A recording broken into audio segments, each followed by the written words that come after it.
Welcome to the Sacred Brew podcast. It's a space for slow thinking in a fast reactive world. It's where we sit with complexity instead of fleeing it, where we ask not just what is happening, but what kind of people and what kind of systems we are becoming. Each episode, hopefully, is a conversation over the things that really matter, meaning power, faith, culture, family, repair, and the courage it takes to stay human when the world is pressuring us to pick sides instead of perspectives. I am Khalid Malik, a broadcaster, mentor, husband, father, and someone deeply interested in how we hold disagreement without losing our souls. Today's conversation is a careful one, and because it's careful, it matters. In recent months, Australia has introduced new legislation responding to anti-Semitism, hate speech, and extremism with the new Combating Anti-Semitism, Hate and Extremism Bill. These are real fears, but laws don't land in a vacuum. They land inside societies already carrying grief, trauma, power imbalances, and very different ideas about safety, speech, and justice. This really is about community. This is not about taking sides between communities. It is about asking deeper and harder questions. How do we protect people without eroding democratic freedoms? How do we legislate against hate without legislating fear? And how do we ensure that laws intended to protect don't quietly expand dominant systems we later regret? That's why I wanted our guest for today. My guest today is Madeline Cox. Madeline is a lawyer by training, both corporate and government, but that's not how she kind of describes herself. That really is just scratching the surface. She is a systems thinker, a lifelong learner, and someone who has spent decades noticing where power concentrates and where voices disappear. Madeline grew up on the land, surrounded by animals, hospitality, and care. She's lived across countries and cultures, holds friendships around the world. What matters to me most is this: Madeline does not approach questions through tribal loyalty or identity defense. She approaches them through principle, risk, history, and care for future generations. She's willing to be corrected, she's willing to hold paradox, and she's willing to say something about this doesn't sit right. Let's look again. That's rare and it's needed. Welcome, Madeline, to the Sacred Brew. I hope that was a fair and just introduction. Thanks, Khalid. It was humbling actually to to listen to that. I've never, I mean, I've been thinking about a lot of those things, but I don't think about myself too much actually. I like to think about how, what's happening in the world impacts everyone around the world. And I find it very hard to hold all the sides and all the perspectives. And I try and do that with everything I think about. Yeah, and I recognize that, and I guess I really wanted to invite you because I trust your capacity and ability to look at this legislation that I mentioned in the introduction as infrastructure, to perhaps ask what it enables, what it restricts, and what it teaches a society about power. If it's okay, well, let's start there. Um, Now, I've read some of the bill. Admittedly, I haven't read it Mm. from A to Z, but I have read some of it, and it is a large document, I think. And when you read this bill, I'm curious, what do you notice about the system it creates? Not just the harm it's claiming to address. So, or more simply put, what kind of state does this legislation, it's a big question, quietly train us to become? Uh, I think it's polarizing, the title. I think there's all sorts of extremism, unfortunately, around the place. And I think, you know, there have been terrible events that have happened in Australia. I have cried. Um, sorry, I just need to pause there because um, this is not the Australia I know. It really isn't. What is the Australia that you know? Well, the Australia I know is in my local community, and there's harmony there. Yet, you know, it's an easy place to be in my local community, relatively, because I have the relationships and there's the trust there, and I know so many people that there is no othering, there are no tribes. And that's not to say the tribes don't exist. I write stories with the Fremantle Shipping News, as you know, and there's a significant number of people in that community who are against Herzog's visit, and you know, they're in support of this bill, I think. There'll be all sorts of different perspectives on it, but, you know, so what's happening at the top in Australia is filtering all the way down to everyone all around Australia. So everyone's feeling the extremism in their homes at the moment, one way or another. Can you name that? When you say that, could you tell us more about that? Yes, okay. Maybe that's strong language to use. Other language you might use is polarization. It really seems like the spectrum of language has widened,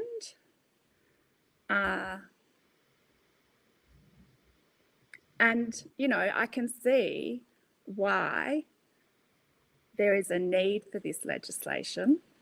I believe a form of this legislation was first proposed when Whitlam was in government, and it has just sat in a government drawer ever since then because it's too hard. And was that an anti-Semitic sort of bill, or was that just about hate speech? And I don't know. I don't know the history enough. I was a child in the 70s, and very young then. But I think those are interesting questions to think about and look into to try and understand the context. But I think if more people understood that, then maybe, I mean, I think about our gun laws, and, you know, Australia's gun laws are thanks to another terrible tragedy, the Port Arthur massacre. And John Howard brought those in, but that was in response to the Port Arthur massacre. And the laws had been sitting around in a drawer, ready to pop out. And I mean, that's not the sort of legislation I really want to see happening. That to me seems like our leaders are opportunistic. And look, it's really hard being a leader. I admire and think anyone who stands to represent their community is an incredible person just for doing that. I think they're so brave. However, I think we may have an internet glitch. Madeline, if you can hear me, we'll just wait for you to come back. I think there's a tech glitch somewhere. Okay, sorry. No, continue. Hello? I can hear you. Good. Yeah. You're saying that you imagine it must be very tough to be a leader. Yes. And that's where we lost you, I think. Yes, so tough to be a leader, and, you know, and where does the power come for these leaders? Mm. I mean, I ask myself that question, Mm. and that, sends my mind to thinking about the gambling laws that have Mm. been proposed, the changes to gambling laws, Mm. and that's been too hard. I don't see why that's so hard, to be Mm. honest. You know what's interesting is a lot of these laws like this one, they're often framed as being about safety. And I'm curious, from your perspective, how can we tell, someone like me, the average person, how do we tell the difference between legislation that genuinely protects vulnerable people? Because after the horrific Bondi terror attack, whilst this legislation was being drawn up, and there was obviously a lot of resistance to this legislation being passed, incidents of hate crimes against Muslims rose about 200%. We have reports of mosques being vandalized in Queensland. Most recently, an imam was attacked, I think, in New South Wales. So we talk about safety, that this legislation is being brought in with everyone's safety in mind. How do we tell the difference between legislation that genuinely protects vulnerable people and legislation that mainly expands state power under the language of protection? That's an incredible question, and I would love to spend time deeply reflecting on that. But the way I approach legislation, I actually just this morning wrote down a little framework. Yeah. And it was based on that quote that I posted in the comment by Alan Greenspan. So And I this is just won't. going back to your Substack, because Madeline's on Substack. So this is going back to your Substack comment. Thanks, Yeah. Khalid. So I think when you're thinking about new laws, the role of government is to keep its citizens safe.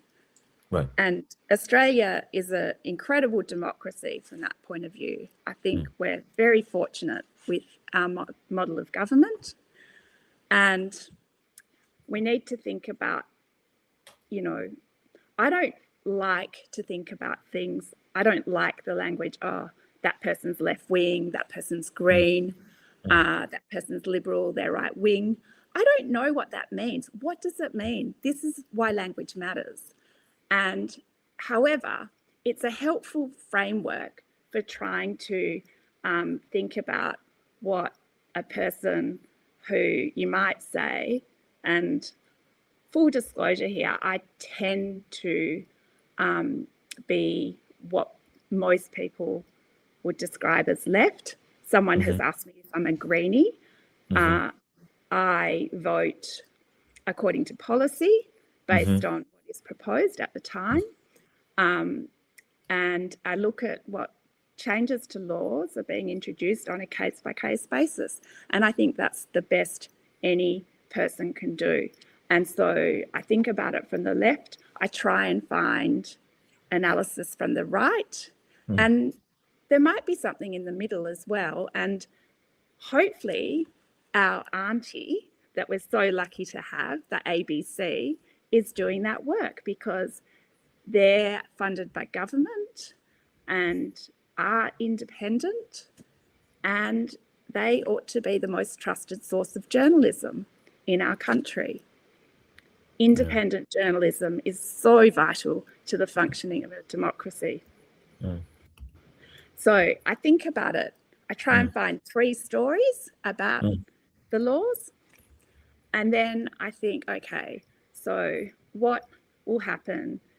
What will these laws do? And laws are levers. They can do strange things. So like with the social media ban, the kids are still accessing social media.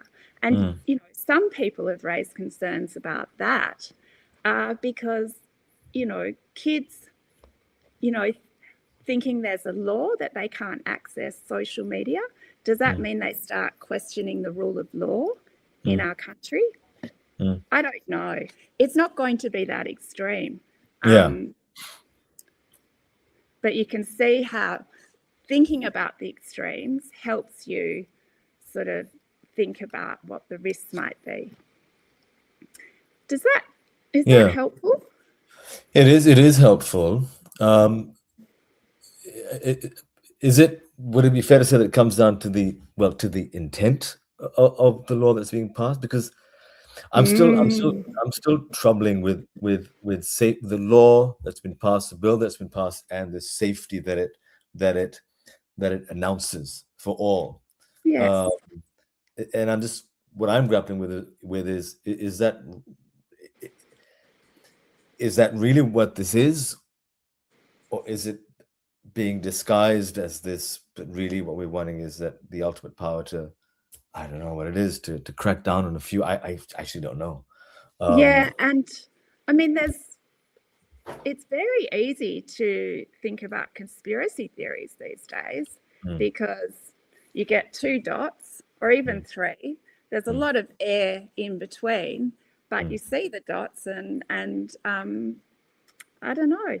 How do you fill in the air in between the dots in this fragmented media system that we have? And so I would encourage people to try and just go to the source of the laws. The government have incredible people working there who live and breathe the intent of laws. That is what we call policy. And, they spend deep time thinking about all of the things I was talking about. Yeah. The risks, what might happen if laws are structured a certain way.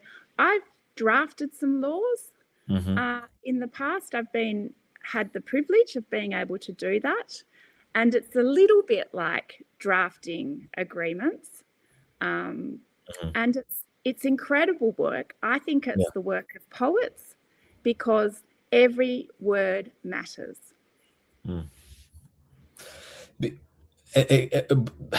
I agree. Every word matters. Language is important. Is there a part of you that says this might have been a little rushed because there was pressure? Yes. Considering that you have sort of written laws before,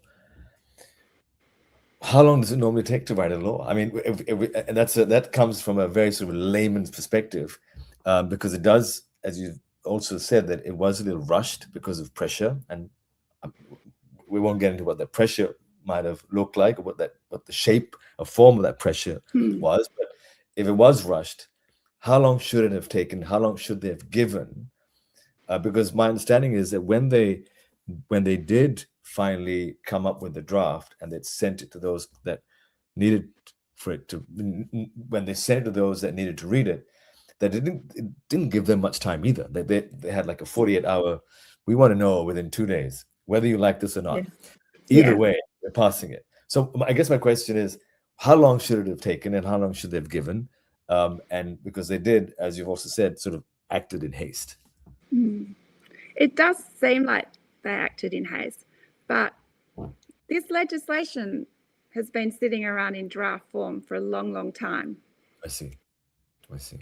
It literally would have been in a drawer that someone picked up, and it will have been informed by all of the legislation that has gone before, because it's like Lego building blocks. You keep adding.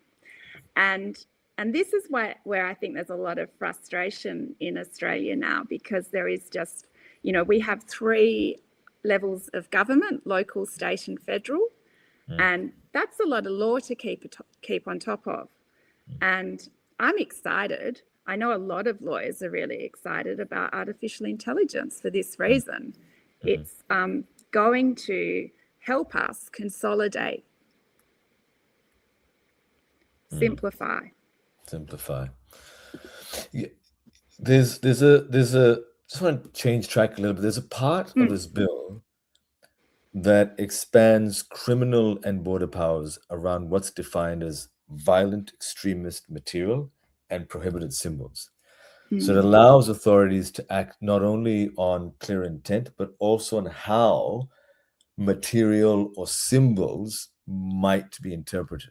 So, I mean, so in plain terms, this includes powers to restrict or punish the use, display, or movement of certain symbols or materials. So when you read this part of the law, I guess from a legal standpoint, what risks do you see for public protest? How easily could a protest that uses strong symbolism, historical references, confrontational language be treated as suspicious, even if we talked about intent, even if there is no intent to promote violence? And so then, so yeah, there's another part of the question, but I'll just leave it there. I love that, because that goes to the question of whether these laws are safe. Yeah. Which is what you asked me before, and I didn't answer very well.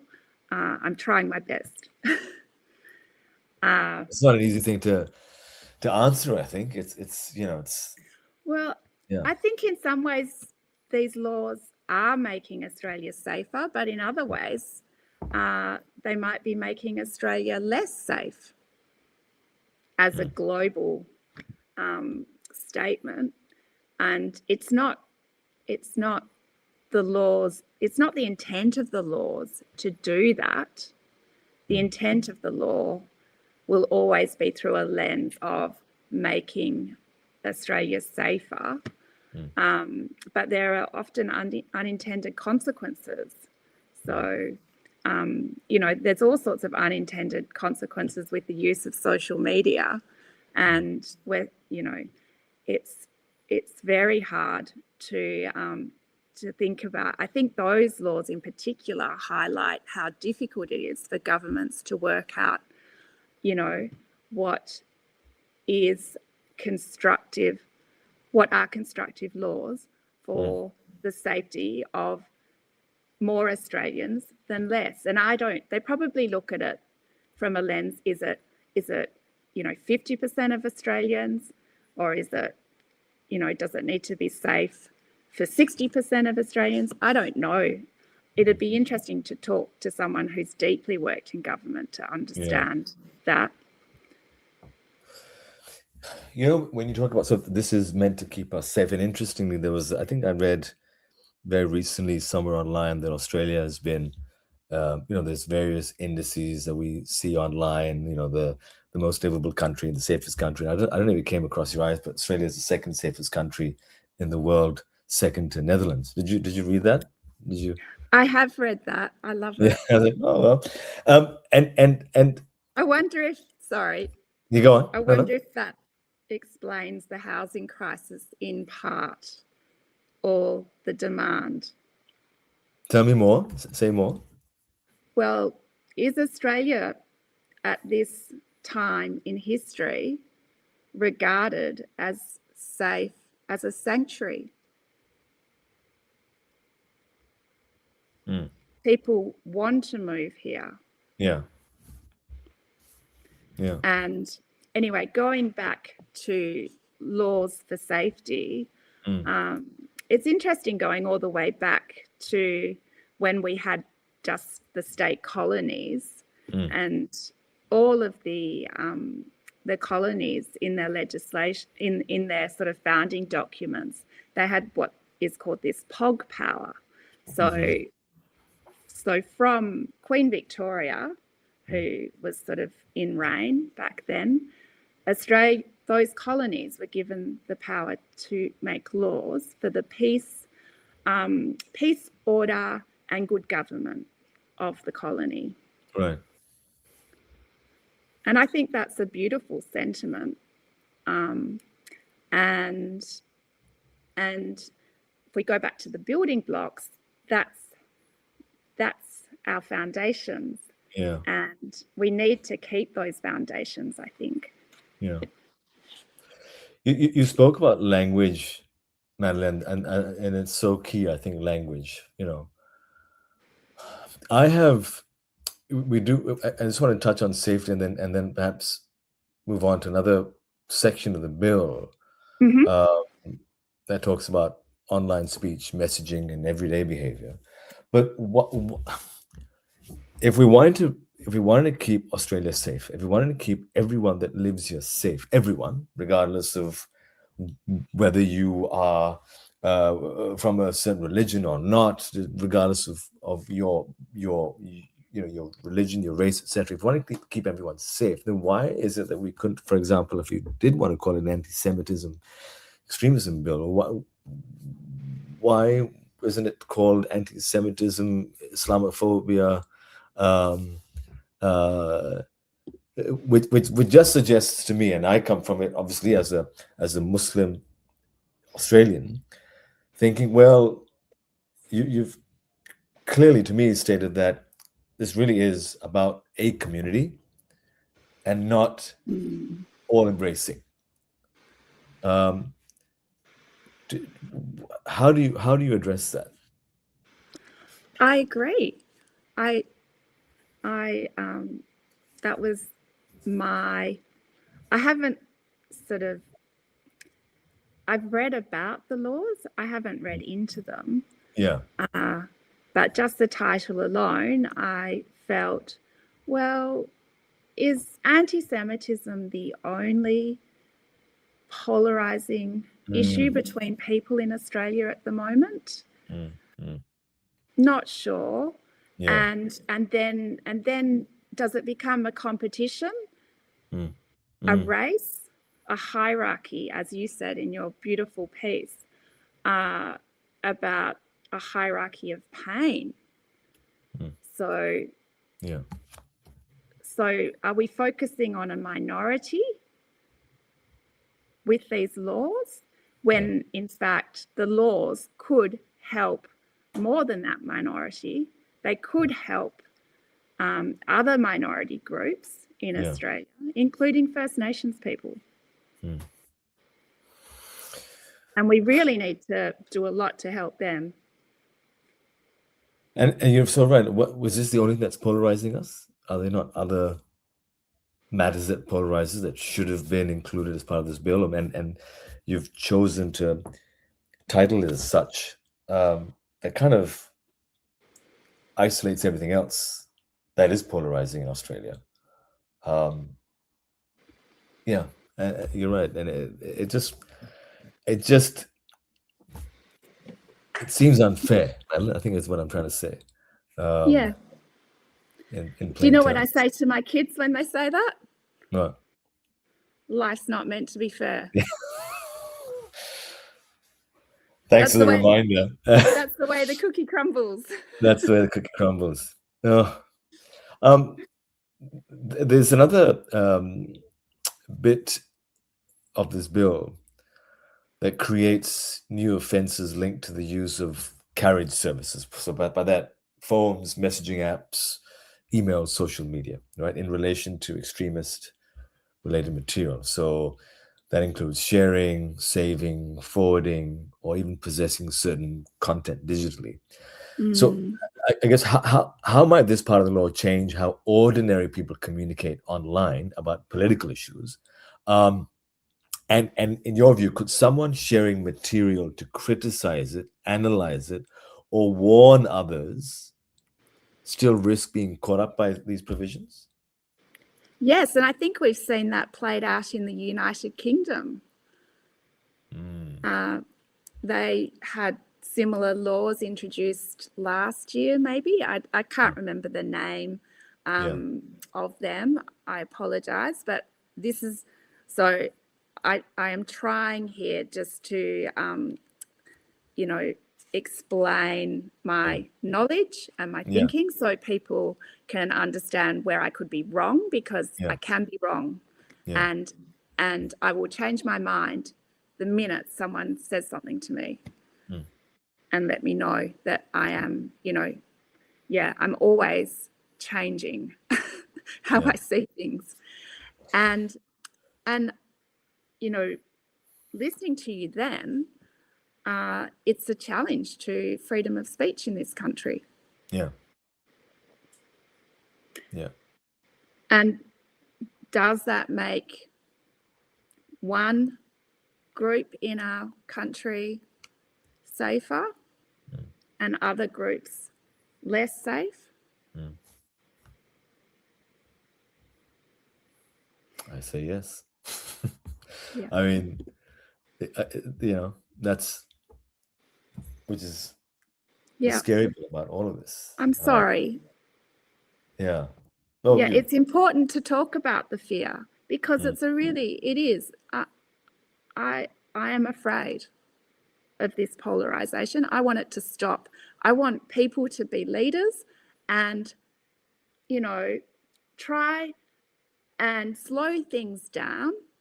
I want them to, if anyone is speaking publicly, and I try to do this, and I know it's a really hard thing to do in this fast world, but we really need to press the pause button and just sit with things a bit more.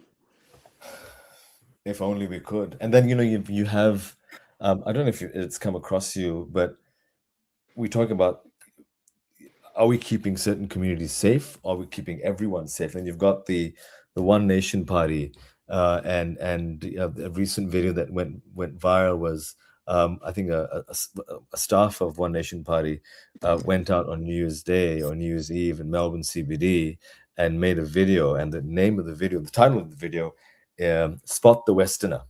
Have you seen that, Madeline? No, I'll I share it with you. haven't. So it's Thank you. it's made by an Italian immigrant who apparently came here 10 years ago and who works, I think, at One Nation with Pauline Hanson. Made a video, "Spot the Westerner," and she's got the camera sort of panning around the city, and all you see is non-white people. And I see. hearing her as an afterthought after showing these images, saying that whilst they all may be fine as individuals, it is collectively they pose a threat. Collectively, they pose a threat to us, and we need to do something about this, and we need to do whatever it takes to do something about this, whatever that something about this is, and whatever that means. But I mean, and yet, what about this bill then? Isn't the intent then to incite hatred? Isn't the intent there to stir things up? And yet, will they not be called out? And yet another community will be called out? I mean, there's just, do you see what I'm saying? I do. Between And the gaps. I mean, Yeah. I don't think that's the intent of the bill, but how many of us in Australia see it that way? And just because that's not the intent of the bill, the way people see it is really important. Yeah. That's culture. That's what binds us together. Culture is the glue. Yeah. And we need glue. And at the moment, the glue's not working very well. No. You know what, actually, I think that glue, and I'd love to know what you think that glue is, but for me, that glue is our values. I agree. Yeah. If you think about organizations, I mean, there's a few things that are glue. It's not just culture. Governance is glue as well. Yeah. To me, they're the most two significant parts of the glue. Other people might see there are others. Yeah. I think you might have, I might have misheard, but I think you mentioned risk earlier on. Oh, yes. When you look at this bill, Madeline, what do you think the second and third order consequences might be? That aren't obvious today, but will shape public life maybe 5 or 10 years from now. Yes. Well, we're seeing that play out in the United States, I think, with ICE. It might mean there are miscarriages of justice that occur. And then we need to go through a court process and an investigation involving the police, all of those parts of our rule of law system that we have here to determine what's happened. And that takes time and resources. Yeah. Yeah. You often say, Madeline, that children should be our teachers. And as a father of 4, I am constantly looking to my children, and the world that they are growing up in. Mm. If we imagine our children looking back at this moment, what questions might they ask us about how we responded to fear and conflict?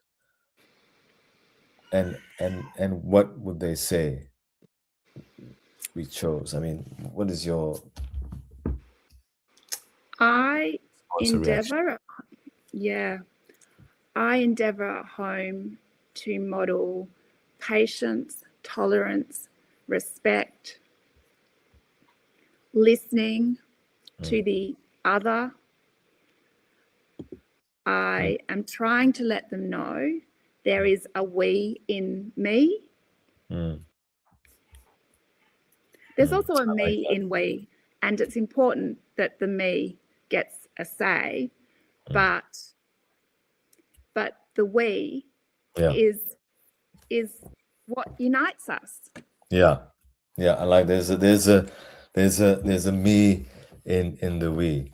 I want to thank you, Madeline. And, and I guess this conversation, what's become clear, that it isn't about having the final word.